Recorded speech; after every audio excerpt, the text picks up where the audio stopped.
How easy is it to get up in the morning when you know you're not doing all that it takes? It's not very easy at all. You can just lay there awake thinking, oh, what's a few more minutes in bed? It won't matter much anyway. Wrong. It does matter. It will matter. Now, how easy is it to get up in the morning when you're pouring it on, doing the best you can, anxious to get going, make progress toward your dreams? It's a whole different story. When you're resting to renew your reserves, it's much different than resting to avoid your day. When you're psyched up and excited for your life, when you're excited for what you've planned to accomplish for the day, it's amazing. You'll wake up before the alarm clock even tries to startle you awake. Your successes fuel your ambition. Your successes give you extra energy. Your successes pave the way for more successes. It's the snowball effect. With one success, you're excited to meet another, and another, and another. And pretty soon, the disciplines that were so difficult in the beginning, the disciplines that got you going, are now part of your philosophy.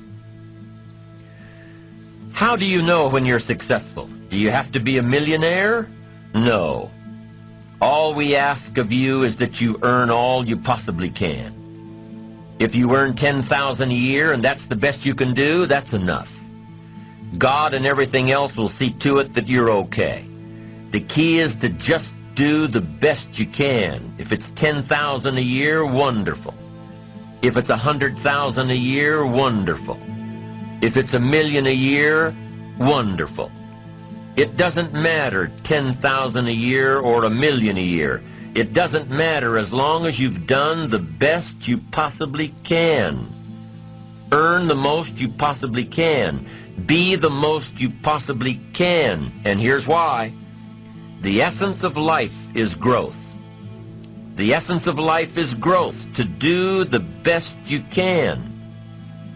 And here's what's interesting.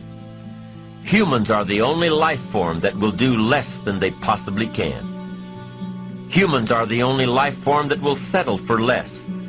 Every other life form except human beings strive to its maximum capacity. How tall will a tree grow? Approximately. As tall as it possibly can. You never heard of a tree growing half as high as it could. No, trees don't grow half. Trees send their roots down as deep as possible, stretch their limbs up as high as possible, produce every leaf possible and every fruit possible. As a matter of fact, you never heard of a human physically growing half.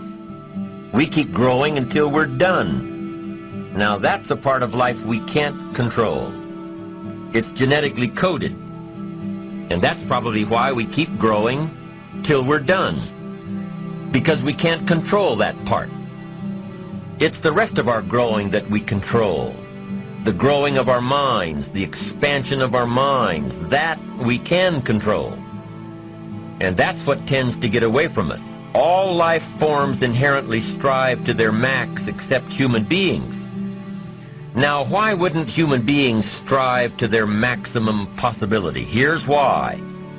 Because we've been given the dignity of choice. It makes us different than alligators and trees and birds. The dignity of choice makes us different than all other life forms. And here's the choice.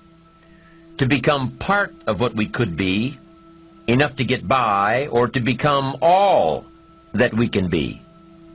My best advice for you is to choose the all. Earn all you can, make all the friends you can, read as many books as you can, develop as many skills as you can, see as much as possible, do as much as possible, make as much fortune as possible, give as much of it away as possible. The max. There's no life like it. I'm telling you, once I got on track, I've never looked back. Pick up the challenge. Go for it. Take the best of the two easies. Take the route of it's easy to get ahead. It's easy to do all you can. It's easy to succeed. It's easy to have financial freedom. The more you do, the more you get.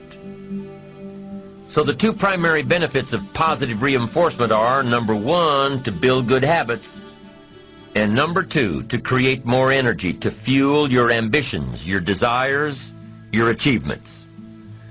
How can you isolate what's working for you and what isn't? How can you make sure that you are reinforcing your positive disciplines? Well, if it isn't apparent, easy to see right away, if what you're doing is happening in such small increments that you're not sure if you're on track, then you need to be writing it down. You need to keep a journal anyway. But if you really aren't sure that what you're doing is making measurable progress, you need to keep a written record. You need to write down everything that may be relevant in your day. What you did, who you saw, what you felt, how it may or may not affect you now and in the future. The best way to track your activities of the day is to write them down. The best way to track your activities of the week is to write them down. The best way to analyze your progress through the year is to have written it down. Why? So you can look back on it. Because by keeping a written record of your life, you will be more accountable.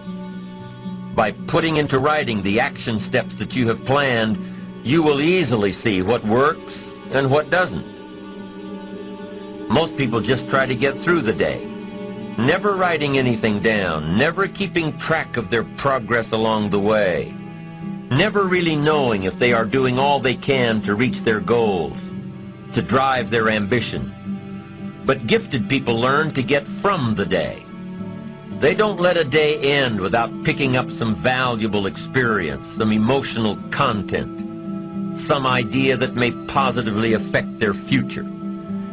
To get the most from a day, to learn the most from a day, you need to be able to reflect on the day. And how can you reflect on a day unless you record it in history?